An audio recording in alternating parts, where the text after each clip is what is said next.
Hola gente, ¿cómo están? Nos encontramos acá en el canal de YouTube después de un buen tiempo. Bueno, como saben, obviamente habrán seguido el último video y también, bueno, lo que hemos estado subiendo a Instagram. Fue un año bastante movido, por cosas positivas, pero un año bastante movido 2024. Y coronamos, por poner una palabra, o se terminó con el nacimiento de nuestro hijo, que bueno, uno ya lo ha visto por Instagram, así que bueno, obviamente consume muchísimo tiempo, estamos súper contentos, pero no queríamos dejar de tomarnos el tiempo para seguir dándole seguimiento al canal y traerles este video que nos habían pedido un montón, y es básicamente nuestra experiencia comprando casa acá en Portugal. Un tema obviamente que trae muchísimo interés, que espero, y por lo que nos han comentado, sería de mucha ayuda para muchas personas. Si bien en principio este primer video al menos es una experiencia nuestra, les puede servir de ejemplo a muchos, incluso algunos si ya pasaron por esta experiencia pueden sentirse reconocidos a través de nuestra experiencia, en algunas cosas, en otras cosas no, y como siempre los leemos en los comentarios a ver su opinión de todo este tema también. ¿Quieres que lo corte ahí o empiezo? Obviamente hay muchísima, pero muchísima tela para cortar, y una de las principales preguntas que nos han hecho conocidos y demás es, bueno chicos, ¿por dónde empiezo? ¿Qué hago? O sea, tengo una idea. Bueno, obviamente lo primero que tenés que intentar tener es una idea de si vos querés una casa, si querés un departamento. Creo que eso sería tal vez uno de los ejes claves. Después la ubicación obviamente depende de un montón de factores. La realidad es que si por ejemplo buscas cercano a la zona de Porto, cercano a la zona de Lisboa, ni hablar lo que es Algarve, e inclusive Braga, te diría, los precios son muy, pero muy caros. Pueden llegar a estar el doble o el triple o más de lo que está un apartamento o una casa en las mismas situaciones en otro lugar más alejado. Son cosas que obviamente uno tiene que tomar en consideración. Como saben, nosotros ya no vivimos más en Porto, por lo tanto ahí se dan un poco una idea de que nos alejamos de la gran urbe, digamos, para conseguir algo que se adecue más a nuestro deseo barra necesidad y a nuestro presupuesto, obviamente, porque no es lo mismo comprarse algo en el distrito de Viana do Castelo, que es nuestro caso, que comprar algo en el distrito de Porto, ni hablar si está cercano a Porto. Entonces son cosas a tener en cuenta. Ahora bien, uno cuando inicia la búsqueda, una de las primeras cosas que dice, bueno, ¿dónde busco? ¿Qué hago? ¿Boca a boca? ¿Busco en inmobiliaria? ¿Busco...? Nuestra experiencia y lo que nosotros decimos es buscar en todos lados. La realidad es que si justamente uno es una persona normal, entre comillas, o alguien promedio como nosotros, tal vez no vas a tener la mayor de las cinturas económicas para decir, bueno, elijo esto, elijo lo otro, elijo tanto. Tal vez tus opciones son un poco más reducidas, sea porque ya de por sí vas a ir a través de un crédito, sea porque lo que te puede llegar a dar el banco es un valor bastante bajo, un montón de factores. Entonces, teniendo ese sentido, en nuestra experiencia, nuestro consejo sería tiroteen para todos lados, busquen en todos lados, busquen en las inmobiliarias, busquen en el boca a boca, revisen los carteles que hay puestos a veces, revisen en OLX, revisen en Marketplace, siempre con cuidado obviamente, y lista de virtual, hay un montón de páginas en las cuales pueden revisar que se dedican a la compra-venta de inmuebles, incluso a alquilar también acá en Portugal. Así que básicamente busquen todo y bueno, obviamente ahí uno va haciendo un filtrito de qué es lo que vale la pena ir a ver y qué es lo que no. Hemos visto algunas, en nuestro caso, no sé si decir que hemos visto un montón de casas antes de escoger la que creíamos que era mejor para nosotros, pero algunas seguramente van a ir a ver y ver un poquito como el estado de la casa o el estado del apartamento, la ubicación, si les gusta. Así que en ese sentido, buscar. Obviamente recalcar que en nuestro caso fue obviamente a través del acceso al crédito, no fue, y este video también un poco también no está tan orientado, si venís con el dinero en la mano y decís, pam, voy y compro la casa o el apartamento porque tengo 50, 60, 100, 120, 200 mil euros, vengo y compro lo que quiero. Viene tal vez un poco más a, bueno, más o menos tengo que tener un presupuesto y tengo que acceder al crédito de parte del banco para que me ayude a pagar el inmueble. En nuestro caso obviamente fue con acceso al crédito en un banco acá en Portugal. Obviamente de las primeras preguntas que nos han hecho, que van a ser más de uno, es, bueno, pero ¿qué requisitos? ¿Cómo hago para acceder al crédito? La pregunta base, ¿es necesario ser ciudadano portugués o ciudadano europeo? La respuesta es no, no es necesario. Segunda pregunta, ¿es necesario tener residencia? Depende, ahí ya entramos en un poco más en un campo gris. Conocemos experiencias de personas que han accedido al crédito con la manifestación de interés. como así conocemos gente que ha accedido con la residencia temporaria, que es nuestro caso, como así conocemos gente que le han pedido tener residencia permanente. Esto depende muchas veces, como ya saben en Portugal, de quién te atienda, depende tal vez de las condiciones de tu banco y demás. En nuestro caso ya teníamos la residencia temporaria, no la permanente. Y bueno, de esa manera pudimos acceder sin problemas al crédito, pero reitero, conocemos de personas, ya sé que no hay mucha gente que vaya a estar mucho tiempo más en este caso, pero muchas personas que han podido acceder con la manifestación de interés de todas maneras al crédito. Todavía los requisitos son un poquito más duros, el banco es menos flexible en algunas cosas, pero como principio base le digo que sí se puede. Reitero, depende del banco. En nuestro caso fue con el banco Millennium, que tal vez muchos lo tienen. En nuestro caso, por ejemplo, cuando empecé a averiguar y fuimos al Banco Santander, no hubo muy buena predisposición del Banco Santander, con el que ya teníamos cuenta, terminamos abriendo en Millennium y Millennium fue el que nos otorgó el crédito finalmente. La realidad en un proceso, diría, bastante sencillo y amigable para uno que no es del país. Pero bueno, esas son las principales preguntas en cuanto a si se puede acceder al crédito, en cuanto a la legalidad de la persona en el país, digamos.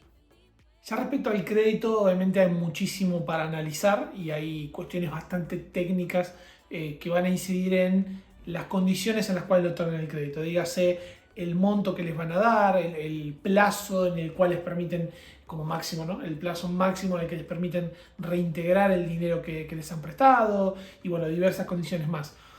Cosas que hay que entender un poquito para tener un poquito de noción. Lo que hace el banco el banco va a hacer un análisis de riesgo, acá se llama en tasa de esfuerzo, en base a los rendimientos que tienen ustedes como unidad familiar o bueno, persona singular, si fuese el caso, los rendimientos versus los gastos actuales. En base a ello dicen, ok, te podemos prestar, no te podemos prestar, te podemos prestar hasta tal monto y demás. En este caso nosotros hicieron el análisis de riesgo, el análisis de riesgo dio positivo, obviamente con la posibilidad de que nos pudiesen dar el crédito. La realidad es que no sabemos cuánto nos podrían haber dado como máximo porque no fuimos preguntando, bueno, cuánto es lo máximo que me das y en base a eso buscamos, simplemente fuimos buscando y más o menos lo que nos dio la impresión de que se cernía a una posibilidad que nos den un ok, el crédito, y que estaba en nuestro gusto la casa, que bueno, ya saben que es una casa, no es un apartamento, lo presentamos y corrió sin problemas, pero tranquilamente imagino yo que podría haber sido más monto el que nos hubiesen prestado, pero bueno, en principio no nos fue necesario. Entonces, hay diversas cosas que tienen que ver. Obviamente, cosas importantes. Entre más tiempo hayan estado con el banco, mejor porque el banco ya los conoce, ¿sí? En nuestro caso fue una cuenta recién creada, por lo tanto hicieron un par de chequeos más de seguridad. Por ejemplo, me pidieron los extractos bancarios de mi cuenta de Santander de los últimos 6 meses como para conocernos un poco más porque no tenían ese registro. También obviamente, además de la situación de la residencia o no, que bueno, ya saben que depende del banco, va a depender mucho o va a tener cierto tipo de peso el tipo de contrato que tienen. En mi caso yo tenía ya un contrato firme, digamos, como se dice, ¿no? Y es como que les da cierta flexibilidad. Ahora, si tenés un contrato que es a 6 meses o cosas por el estilo, que entraste al trabajo hace poco, ahí ya también comienzan a entrar en juego cierto tipo de situaciones que el banco va a barajar y va a ver y nuevamente si te presta, si no te presta, si te presta más, si te presta menos, si te presta en X condiciones o en J condiciones. Pero es para que tengan una idea también de qué parámetros toma el banco. En cuanto al crédito, se puede elegir diferentes tipos de tasa, ¿sí? Si es una tasa flexible, si es una tasa mixta, si es una tasa variable fija, hay diferentes cosas. Después, si es a 30 años, si es a 40 años, si es a menos tiempo, obviamente entre menos tiempo tardes mejor porque pagas menos intereses, pero pagas mucho más por mes. Y bueno, cosas a tener en cuenta, ¿no? Eso en cuanto al crédito y las condiciones en sí. En nuestro caso elegimos una tasa fija, ¿sí? Del crédito, por lo tanto va a ser el mismo monto continuamente. Lo que tiene frente a la variable es que la variable empieza pagando menos, pero después no sabes cuánto puedes pagar menos, puedes pagar más. Nosotros nos fuimos por la opción de la fija, que en principio hoy por hoy pagás más de lo que estarías pagando con la variable, pero sabes y tienes la certeza de que durante todo el tiempo que reste del contrato vas a seguir pagando el mismo monto, lo cual a nosotros al menos nos dio seguridad y por eso escogimos esto del crédito. El proceso en sí no demoró mucho, la realidad es que fue un proceso bastante sencillo, te piden documentos completamente necesarios, como, bueno, en nuestro caso obviamente por ser inmigrantes, los pasaportes, los títulos de residencia, el contrato de trabajo, comprobantes de dirección. En nuestro caso, como estábamos casados, obviamente nos pidieron el acta de matrimonio, el IRS te lo van a pedir, la última nota de declaración del IRS, los recibos de salario, extractos bancarios, son todos documentos que nosotros nos pidieron y que tienen todo el sentido del mundo que te lo piden si te van a dar un préstamo de mucho dinero para poder comprar un inmueble, ¿no? Entonces, para que tengan en cuenta y ya tengan más o menos preparados todo este tipo de cosas. No nos pidieron cosas como antecedentes penales, ni nada, ni documentos de Argentina tampoco. Simplemente son documentos de acá para tener una idea. Ellos también lo que hacen muchas veces es pedirte como una autorización y envían un oficio, ¿sí? Una suerte de registro al Banco de Portugal, al Banco Nacional de Portugal, y ahí en la base de datos sale si tienes alguna deuda, si no tienes alguna deuda actualmente, para que ellos tengan en cuenta también tu historial crediticio. Puede ser, dependiendo del banco, puede cambiar un poquito para un lado, un poquito para el otro, pero contándoles más o menos en modo de resumen cómo fue el paso a paso nuestro en cuanto al acceso al crédito, digamos. Una vez que presentamos toda esta documentación, nosotros llevamos todos estos documentos, llevamos el inmueble, los datos del inmueble que queríamos, ahí va a haber el certificado energético, la caderneta predial, son documentos inherentes al inmueble, que eso se le van a pedir al dueño del inmueble, de inmobiliaria o quien sea, le van a decir, mira, yo quiero comprar esta casa, tengo intenciones de comprar esta casa a través del crédito, el banco me va a pedir estos documentos y ustedes le piden esos documentos, presentan esos documentos junto con todos los personales de ustedes que ya les mencioné, y el banco le va a decir, ok, mira, acá te hago una primera propuesta, más o menos ahí vos decís, ok, más o menos me convence, ¿no? Sí, pasa a una etapa de análisis, como lo que les comentaba antes del análisis de riesgo. Si ellos consideran que la situación es plausible y que te puedan dar el crédito, te van a decir, está todo bien, te podemos dar el crédito, y te van a decir, te podemos dar, pero en este monto, a estos años a pagar, con estas condiciones, toda esta situación. Una vez que vos decís, ok, me parece bien, quiero, y ya tenés todo arreglado con la parte vendedora, ahí vas a firmar la propuesta, ¿sí? El dossier, la propuesta final de crédito que te hacen. Eso tiene una validez de entre 60 y 90 días dependiendo del banco. Esa propuesta tiene ese tiempo de validez. Si no llegas a concretar la venta en ese momento, esa propuesta se cae y hay que firmar una nueva, en el cual el banco puede o no reformular alguna de las situaciones del contrato, porque se estaría firmando un contrato nuevo. En nuestro caso tuvimos que hacerlo, porque bueno, ahora les voy a contar, pero hubo unas demoras con algún papeleo. Tuvimos que volver a firmar esa propuesta, pero quedó inalterada sin ningún tipo de cambios de parte del banco.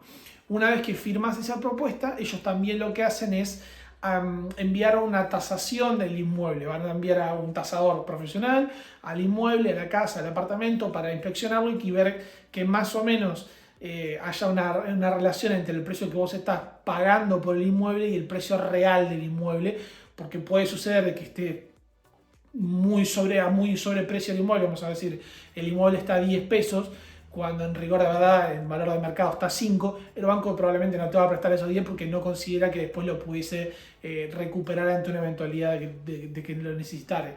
Entonces, en ese sentido, ellos envían a hacer una tasación. Si más o menos se condice la realidad que vos vas a pagar con el valor de mercado, ahí te dicen que está ok. Importante, esta tasación la tienen que pagar ustedes, eso está dentro de los costos que van a tener que pagar para poder acceder al crédito. Van a tener que pagar varios costos que ahora después lo detallamos, entre los cuales está esta tasación. Va a rondar más o menos entre unos 200 y unos 300 euros en general de los bancos. Ellos después te envían todo un informe completo de la situación actual del inmueble.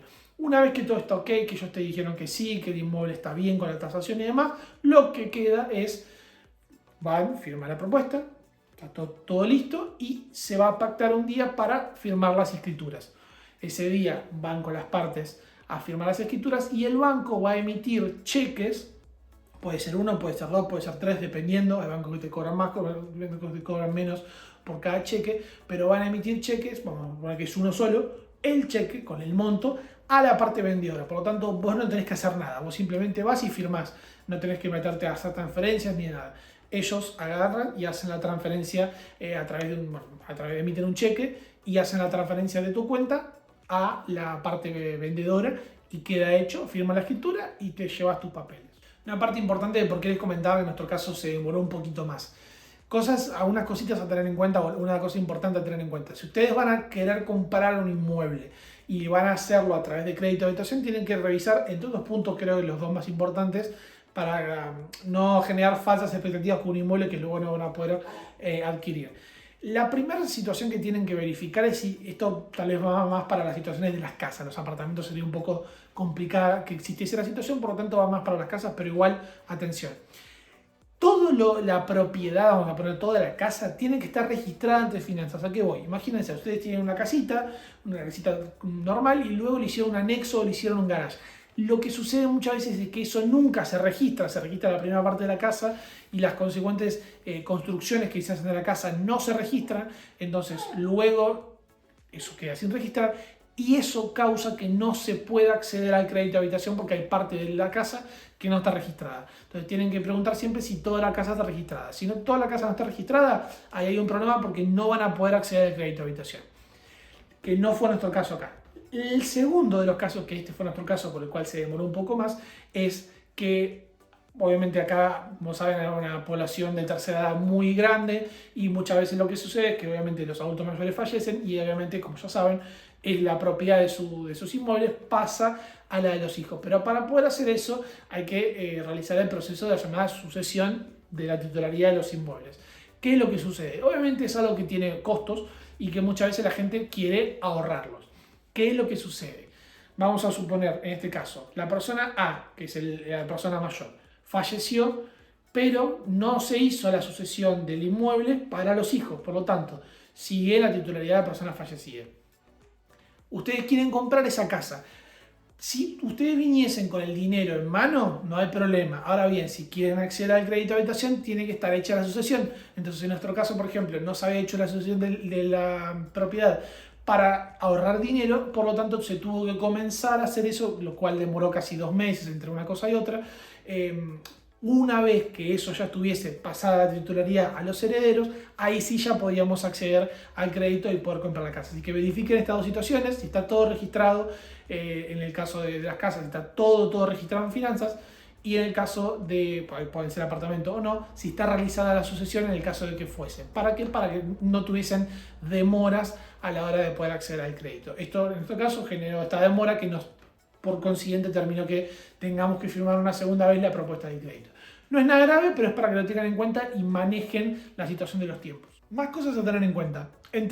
Como ya hablamos, ¿no? de la cantidad de años a la cual te dejan pagar, de la cantidad de dinero que te dan, del tipo de tasa que te permiten acceder al banco, está una situación que después esto lo podemos abordar en otro video porque se han introducido cambios, es el porcentaje de entrada que vos tenés que dar. En algunos países europeos, por ejemplo en Países Bajos, se puede financiar el 100% del inmueble, por lo cual vos simplemente o no pagas nada o pagas algunos costos administrativos y accedes al crédito. En Portugal, al menos hasta ahora, incluso sí, no para todos, pero en Portugal vos tenés que poner una parte del inmueble para que el banco te dé la otra parte. Por ejemplo, tenés que poner el 20% del inmueble, vamos a poner si el inmueble vale 100.000, tenés que poner 20.000 para que el banco te dé el resto de los 80.000 para poder acceder al crédito. Por lo tanto, esto es algo que hay que tener en cuenta porque hay que tener una base monetaria de la cual uno puede disponer para acceder, no es simplemente, ir y comprar. Puede variar el monto. Lo máximo que hemos visto que piden es el 20%. ¿Sí? Ahora bien, puede suceder que te pidan, que te pidan más o menos. ¿Sí? En nuestro caso, por ejemplo, lo que se nos había planteado en un momento era que nos iban a dar el 90%, por lo cual nosotros solamente teníamos que poner el 10%. En el interín del papeleo y demás nos dijeron que al final nos iban a pedir el 15%. Entonces eso creo que implicó que uno tuviese que tener de los ahorros que tenía más dinero disponible para eso, que por ahí en nuestro caso lo íbamos a usar para obras y demás, y nos pidieron el 15%. No llegaron a pedirnos el 20%, pero sí nos pidieron el 15%, por lo cual es algo que tienen que tener en consideración. Reitero, imagínense que la casa vale 100.000 euros, si ustedes les piden el 15%, van a tener que poner 15.000 euros, si les piden el 20%, 20.000, son 5.000 euros de diferencia. Entonces ahí hay cuestiones a tener en cuenta. Esto es muy muy importante que también lo tengan en cuenta sus números. Pero además de esto, esta otra situación que son todos los costos administrativos, los costos de impuestos y demás que tienen que tener en cuenta, además de esta primera base para poder acceder al crédito. Con esto hay buenas noticias y nosotros, por ejemplo, nos hemos beneficiado de algunas de estas modificaciones que se han hecho en el último año acá en Portugal. Se ha introducido un paquete de medidas para fomentar o facilitar el acceso a la vivienda, poder comprar una vivienda para las personas menores de 35 años. O sea, todos los que tienen más de 35 años no están incluidos en todas estas medidas. Vamos a hablar seguramente en otro video o en algún vivo o algo de todas las medidas. Nosotros nos vimos beneficiados de algunas que en este caso involucraban la situación de los impuestos. Todos los costos que hay que pagar, costos administrativos, impuestos y demás para acceder al crédito, además de este 15, 20%, 10%, rondan unos 4.000 euros más o menos. Puede ser un poco más, puede ser un poco menos dependiendo del banco y del valor del inmueble, pero más o menos son unos 4.000 euros entre toda la cosa. Acá, por ejemplo, incluyó el costo de la tasación de la casa, como les había comentado, y demás. En nuestro caso nos pudimos ver beneficiados de una de los cambios, de las mejoras que han introducido, que fue la siguiente. Exención de impuestos, en el caso de el impuesto de sello, que en este caso eran como 600 y algo de euros, una cosa así, o un poco más, entonces eso no lo pagas. Y exención también del impuesto a la transmisión de inmuebles onerosos, que también nos vimos beneficiados. Entre una cosa y otra, más o menos nos ahorramos como 2.000 euros, lo cual es un montón gracias a estos cambios que se han introducido. Son trámites, en el caso de los impuestos, son trámites que tenés que hacer en finanzas, pero simplemente vas y ellos te arman las guías de los impuestos, que son los documentos, y el día de la firma los llevas y básicamente te evitas pagar este monto de impuestos si tuvimos que pagar el resto de la tasación, de la formalización del crédito y todo lo que les comentaba, pero también tienen que tener en cuenta para acceder al crédito, en principio este número de unos 4.000, después verán si es un poco más, si es menos, y si pueden beneficiar de estos beneficios o no, además de esa base para entrar. Por lo tanto, hay que hacer unas cuentas importantes para poder decir, bueno, vamos encaminados al crédito. Una de las últimas cosas que también quería aclarar, importante, es que generalmente les diría la 9,9% de los casos, es que además del valor base, digamos, de la prestación, como que acá se le dice, la cuota que van a pagar mes a mes por la casa, los bancos generalmente te incluyen 1, 2 o hasta 3 seguros que van a tener que pagar mensualmente, pero que no están incluidos en ese monto. Dígase, la cuota de la casa son 100 euros por mes. Ojo, sí, porque a esos 100 euros por mes le vas a tener que agregar el resto de los seguros. Mínimo te van a pedir un seguro de vida, obviamente por si te pasa algo, que alguien lo pueda accionar, y un seguro para el inmueble en sí. Más o menos serán los costos de unos 60 euros, más o menos, entre 60 y 100 euros, dependiendo de muchos factores, de esto que tenés que tener en cuenta, además del valor base, pero todo eso siempre está desglosado en la propuesta que te hace el banco igual, así que revisen todo. Cuando les den la propuesta van a ver que es mucha, pero mucha información, muchos números y demás, pero tómense el tiempo a leerlo porque es un compromiso obviamente a muchísimos años y que implica muchísimo dinero y mucho esfuerzo de su parte, así que léalo detenidamente, pero es para que también tengan en cuenta esta situación de los seguros. Para ir cerrando, comentarles nuevamente como empecé el video comentando de que esta es nuestra experiencia. Tengan en cuenta que nosotros hicimos la compra del inmueble en agosto de 2024, con lo cual ya han pasado unos cuantos meses y las cosas siempre pueden cambiar un poquito más o puede cambiar dependiendo de la zona y, como dije anteriormente, de la persona que te atienda, hasta incluso del banco. Fíjense, en nuestro caso tuvimos que cambiar de banco directamente para poder acceder, porque uno nos decía que no y el otro dijo sí, sin problema. Entonces no se frustren, no se vuelvan muy locos si van a su banco y una persona que les atiende le dicen que no, intenten con otra sucursal, y llegado el momento, y si tienen realmente muchas ganas y es su plan, incluso plantéense la posibilidad, obviamente averiguando primero, de cambiar de banco, como fue nuestro caso, pero no se rindan ante el primer no. Ya saben cómo funcionan acá las cosas en Portugal, que cada persona es un mundo y una decisión diferente. Entonces queremos contar nuestra experiencia, pero también no queremos dejar de recordar que obviamente es nuestra experiencia de hace unos meses y que nuestra realidad no necesariamente es la de todo el mundo en un país tan grande y tan pequeño al mismo tiempo como es Portugal. Entonces, para que también tengan en cuenta eso. Nuestro proceso, ya les digo, demoró unos 4 meses más o menos, con toda esta demora incluida que les comentaba, así que imagínense que no fue un proceso realmente muy largo, aunque hay días que obviamente se hace más largo. Y nada, obviamente estamos acá para cualquier duda que tengan o cualquier cuestión ulterior que les gustaría que abordemos en algún otro video.